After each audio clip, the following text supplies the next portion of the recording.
உங்கள் favourite TV ஷோக்களை இனி miss பண்ண தேவையில்லை. ZEE5 இல் முற்றிலும் இலவசமாக காணுங்கள். இங்கேயும் எப்பொழுதும். சொல்லு தீபா. இல்ல நாளைக்கு அத்தையோட கல்யாண நாள் வருதுல்ல, காலையில நீ சீக்கிரமா மண்டபத்துக்கு வந்துரு. ஃபங்க்ஷன் ஆரம்பிக்கிறதுல இருந்து முடியற வரைக்கும் நீ என் கூடவே இருக்கணும். அப்பாவையும் அழைச்சிட்டு வந்துரு. சரி, நான் வந்துடுறேன், ஒன்னும் ப்ராப்ளம் இல்ல. அப்பா வர்றது டவுட்டு தான். அவருக்கு தான் இன்னும் உடம்பு சரியாகலையே. அவர் வந்தா என்ன, மண்டபத்துல உட்கார் தானே போறாரு, வரட்டுமே. இல்லடி, அது சரியா வராது. அவர் வேண்டாம், விட்டுரு. சரி, நீயாச்சும் எந்த காரணமும் சொல்லாம வந்துரு. கடைசி நேரத்துல வேலை இருக்கு அது இதுன்னு எதுவும் சொல்லாத. அதெல்லாம் சொல்ல மாட்டேன், கண்டிப்பா வந்துடுறேன். இப்ப சொல்லிட்டு நீ வராம விட்ட அப்புறம் நானும் என்னோட ஹஸ்பண்டும் உன்னோட வீட்டுக்கே வந்து கைய பிடிச்சு இழுத்துட்டு வந்து மண்டபத்துக்கு கூட்டிட்டு வந்துருவோம். ஏய், என்ன இப்படி மிரட்டி கூப்பிடுற? நான் வந்துடுறேன். சரி வா.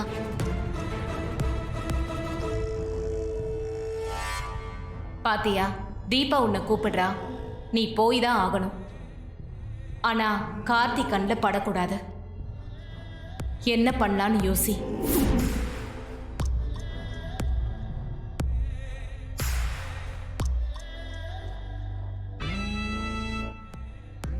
கண்டிப்பா இந்த ஃபங்க்ஷனுக்கு போக தான் போறேன். ஆனா எந்த சூழ்நிலையிலையும் நான் கார்த்தியை பார்க்க மாட்டேன்.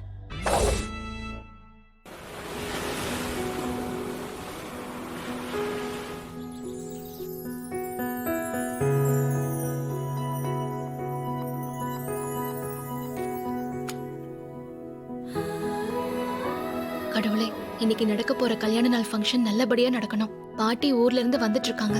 அவங்க வரத்துக்குள்ள இந்த வீட்டை விட்டு எல்லா பிரச்சனையும் போயிடணும். என் வீட்டுக்காரர் அவங்க அம்மா கிட்ட ரியாவை வீட்டை விட்டு துரத்திட்டு மீனாட்சி அக்காவை உள்ள கூட்டிட்டு வரேன்னு ப்ராமிஸ் பண்ணிருக்காரு. அது நல்லபடியா நடக்கணும். மீனாட்சி அக்காவோட வீட்டுக்காரரு மீனாட்சி அக்காவோட சேர்ந்து வாழணும். இதெல்லாம் நடக்க நீதான் துணையா இருக்கணும்.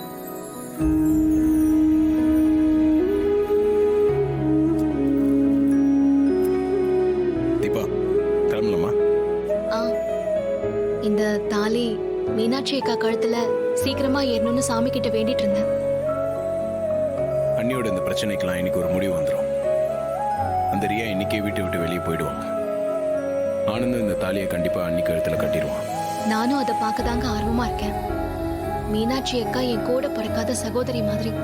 நம்ம கல்யாணத்துக்கு முன்னாடி நான் இந்த வீட்டுல கொஞ்ச நாள் இருந்தேன்ல, அப்பல இருந்தே அவங்க எனக்கு சப்போர்ட்டா இருந்தவங்க. கல்யாணத்துக்கு அப்புறமும் எனக்காக நிறைய செஞ்சிருக்காங்க. அப்படிப்பட்டவங்களோட வாழ்க்கையில பிரச்சனை வந்து இப்ப அவங்க கெஸ்ட் ஹவுஸ்ல இருக்கிறத நினைச்சாலே ரொம்ப கஷ்டமா இருக்குங்க. நம்ம வீட்டுல நல்லது கெட்டதுன்னு எது நடந்தாலும் அவங்க வாசல்லே நின்னு பாக்குறது இன்னும் கொடுமையா இருக்குங்க. என்னாலேயே இதெல்லாம் தாங்க முடியலையே. அத்தையால எப்படிங்க தாங்கிக்க முடியும்? அவங்களும் மீனாட்சி அக்கா வாழ்க்கையை நினைச்சு ஃபீல் பண்ணாத நாளே இல்ல. கவலைப்படாதீங்க, அவங்க பிரச்சனை எல்லாம் தீர்ந்து அவங்க சந்தோஷமா இருப்பாங்க. அதை பார்க்கதாங்க நானும் ஆவலா இருக்கேன். சரி, கிளம்பலாமா? இல்லங்க, இந்த தாலியை வச்சு கோவிலுக்கு போய் ஒரு அர்ச்சனை பண்ணிட்டு வந்துடுறேன். சரிங்க, நீங்க போயிட்டு மண்டபத்துக்கு வந்துருங்க. என்னப்பா புது மாப்பிள்ள மாதிரி நிக்க வச்சுட்டு மேக்கப் எதுவும் இல்லையா? பா, அதுக்கெல்லாம் ஏற்பாடு பண்ணியாச்சுப்பா. ஆளுங்க வந்துட்டு இருக்காங்க, கொஞ்சம் வெயிட் பண்ணுங்க. சரி சரி. பா, ஒரு கால் பண்ணிட்டு வந்துடுறேன். ஆ.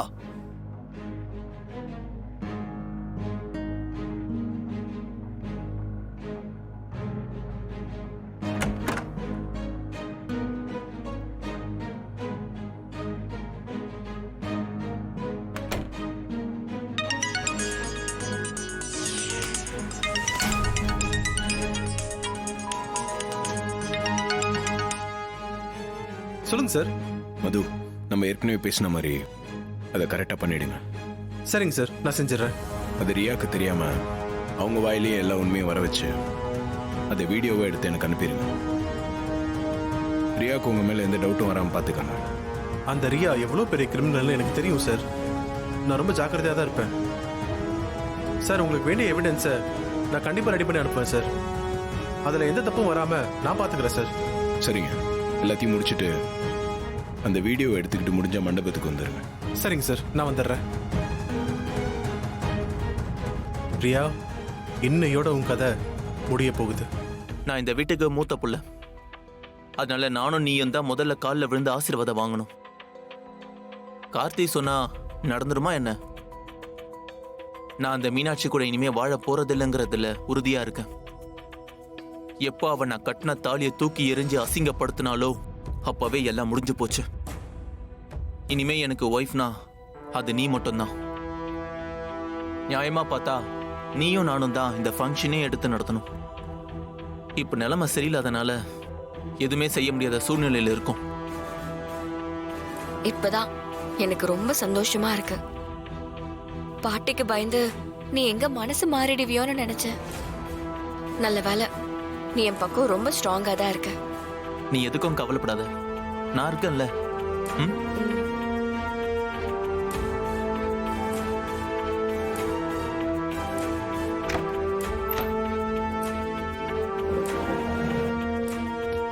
என்ன ஆனந்த், என்ன தேடிட்டு இருக்க? இல்ல, புது சென்ட் பாட்டில இங்கதான் வச்சேன். அத காணோம், அதை தான் தேடிட்டு இருக்கேன். இது ஒரு நிமிஷம் புடி. இது என்ன பாக்ஸ்? அதுவா, துப்பாக்கி இருக்க பாக்ஸ். துப்பாக்கியா? ஆமா.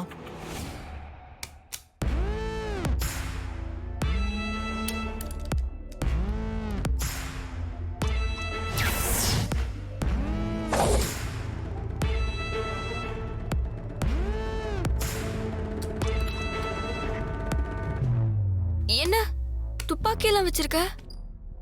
இது ஏது உனக்கு? இது என்னது இல்ல, அப்பா வச்சிருந்த துப்பாக்கி. இதுக்கு லைசென்ஸ் இருக்கு, கவலைப்படாத. அதையும் நீ வச்சிருக்க?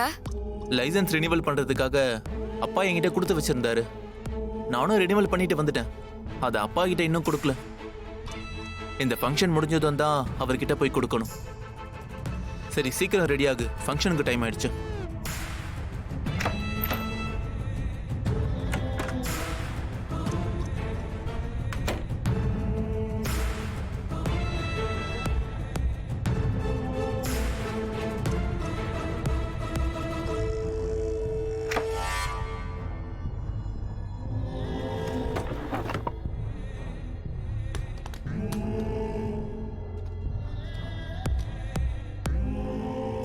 இந்த துப்பாக்கி இங்க இருக்கிறது கூட நமக்கு நல்லது தானே தோணுது.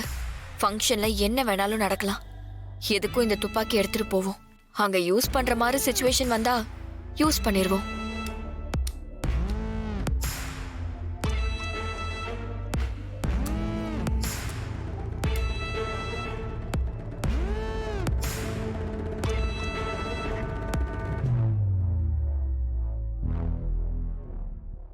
ஜீ5 ஆப்பை டவுன்லோட் செய்து அனைத்து எபிசோடுகளையும் இலவசமாக பாருங்க.